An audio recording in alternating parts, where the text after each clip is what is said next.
Hi everyone, this is Lucy here, and I'm trialing Webcaptioner and recording my efforts using Screencast-O-Matic full stop. Because I'm on a Mac, I haven't been able to use vMix, which is a Windows-only application, so I'm not yet sure if I'm going to be able to test out the captioning function here.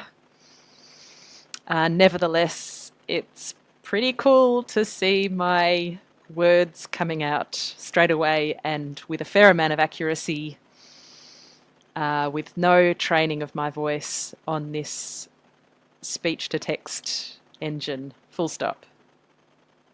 See ya!